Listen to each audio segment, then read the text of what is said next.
So ಹೋದ ವರ್ಷ ಅವರು ಕನ್ನಡ ಕಲ್ತಿದ್ದು ಇಲ್ಲೇ ಬಂದು ಇವಾಗ ಪ್ರಸ್ತುತಪಡಿಸ್ತಾರೆ. ಇದಾದಮೇಲೆ ಒಂದು ಟ್ಯಾಬ್ಲೋ ಇರುತ್ತೆ. ಸೊ ಅದನ್ನು ನೋಡಿಕೊಂಡು ಅದಾದಮೇಲೆ ಒಂದು 15-20 ನಿಮಿಷದ ವಿರಾಮ.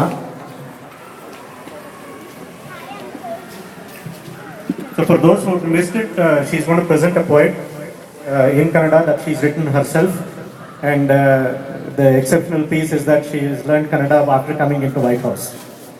Thank you.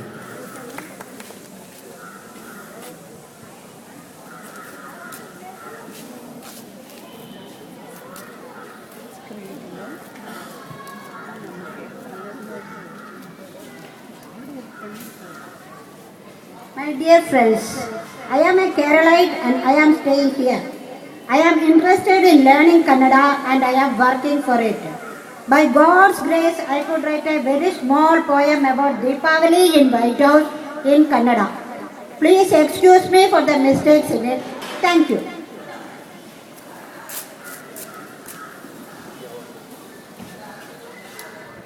ಎಲ್ಲರಿಗೂ ಆದರದ ಸ್ವಾಗತ.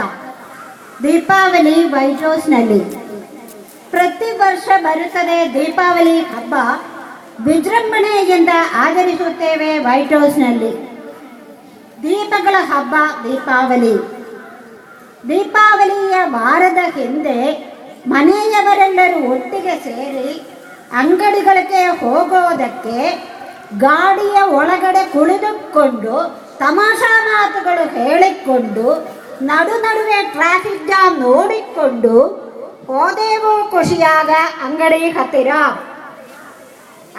ಹತ್ತಿರ ಬಂದಾಗ ಪಾರ್ಕಿಂಗ್ ಜಾಗ ನೋಡಿ ಹೇಗೂ ಸಿಕ್ಕಿತು ಪಾರ್ಕಿಂಗು.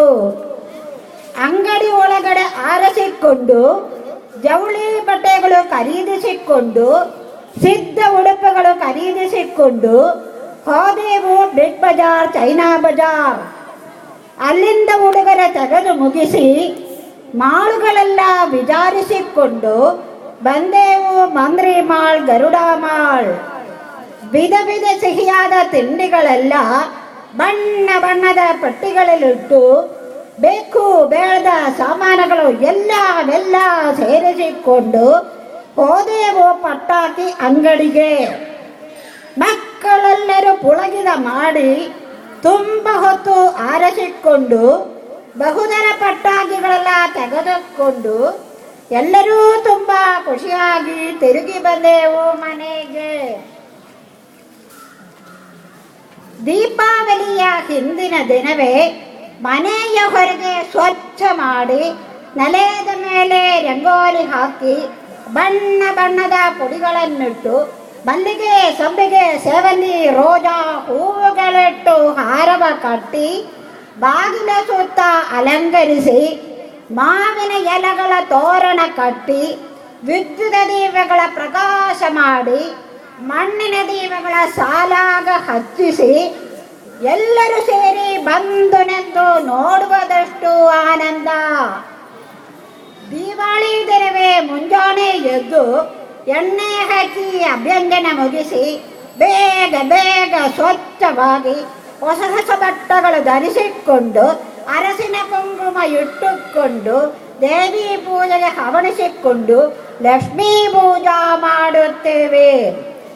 ಮಧ್ಯಾಹ್ನ ಊಟ ಮಾಡೋದಕ್ಕೆ ಎಲ್ಲರೂ ಸೇರಿ ಕುಳಿತುಕೊಂಡು ವಿಧ ಭಕ್ಷ್ಯಗಳು ಇಟ್ಟುಕೊಂಡು ಸಿಹಿ ತಿನಿಸುಗಳು ಇಟ್ಟುಕೊಂಡು ಖಾರದ ತಿಂಡಿಗಳು ಇಟ್ಟುಕೊಂಡು ಹಾಲು ಪಾಯಸము ಸೇರಿಸಿಕೊಂಡು ಭೋಜನ ಬಹಳ ಚೆನ್ನಾಗಿತ್ತು. ಆಮೇಲೆ ಸಂಬಂಧಿಗಳೆಲ್ಲರೂ ಸೇರಿ ಮುನ್ನಂಗಳದಲ್ಲಿ ಕುಳಿತುಕೊಂಡು ಕುಟುಂಬ ವಿಷಯ ಹೇಳುವುದರಲ್ಲಿ ಎಷ್ಟು ಸಂತೋಷ, ಹೇಳುವುದು ಕಷ್ಟ.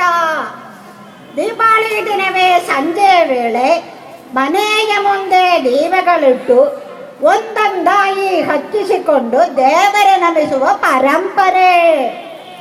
ಪಟಾಕಿ ಎಲ್ಲವೂ ತೆಗೆದುಕೊಂಡು ಬತ್ತಿ ಬೆಳಕು ತಂದಿಟ್ಟುಕೊಂಡು ಮನೆಯವರೆಲ್ಲರೂ ಒಟ್ಟಿಗೆ ಸೇರಿ ಮೈದಾನದಲ್ಲಿ ಬಂದ ನಂತರ ಪಟಾಕಿ ಹೊಡೆಯೋದು ನೋಡಲು ಚಂದ. ಕಾಂಪ್ಲೆಕ್ಸ್ ಮಕ್ಕಳು ಒಟ್ಟಿಗೆ ಸೇರಿ ಮತಾಪು ಬೆಳಕು ಸುರ್ಸುರ್ ಬತ್ತಿ ವಿಷ್ಣು ಚಕ್ರ, ಭೂಚಕ್ರ, ಪ್ಲವಪಾಪಟ ಪಟಾಕಿ ಆನ ಪಟಾಕಿ ರಾಕತ್ತು ಸಿಡಿಯುವ ಪಟಾಕಿ ಎಲ್ಲವನ್ನು ಒಂದೊಂದಾಗಿ ಹಚ್ಚುತ್ತಾರೆ ಚಕಾಚಕಾಗಿ. ಚಿಕ್ಕ ಮಕ್ಕಳು ದೊಡ್ಡ ಮಕ್ಕಳು ಪಟಾಕಿ ಹಚ್ಚುವುದು ಎಂತ ಅಂದ. ಹೆದರಿಕೆ ಆಗುತ್ತೆ ಬೆಂಕಿಯಿಂದ. ಅದಕ್ಕೆ ನಾವು ಹತ್ತಿರ ನಿಂದು ಮಕ್ಕಳ ಮೇಲೆ ಗಮನ ಇಟ್ಟು ನಿಂದಿರುತ್ತೇವೆ ಅಲ್ಲಿಯೇ. ನಾವೆಲ್ಲರೂ ಸಂತೋಷವಾಗಿ ಬೆಳಕುಗಳೆಲ್ಲ ನೋಡಿದ ಸಮಯ ಸುಖವಾಗಿ ಖುಷಿಯಾಗಿ ಇರುತ್ತೇವೆ. ಬರುತ್ತೀರಲಿ ದೀಪಾವಳಿ ವರ್ಷ ವರ್ಷ. ವಂದನೆಗಳು. Thank you. Appreciate that because ನೀವು ನೋಡಿಲ್ದಿರ್ಬೋದು ಅವ್ರು ಬರ್ಕೊಂಡಿರೋದು ಮಲಯಾಳಮಲ್ಲಿ, ಬರ್ಕೊಂಡಿರೋದು ಮಲಯಾಳಮಲ್ಲಿ, ಅದರಿಂದ ಓದ್ತಿದ್ದಾರೆ. Thank you very much. ಈಗ ಒಂದು ಟ್ಯಾಬ್ಲೋ, ಈ ಟ್ಯಾಬ್ಲೋನ ಸಂಯೋಜಿಸಿದ್ದು ಅದರ creativity all credit goes to Mrs Varcha Rajan. She is created the full set.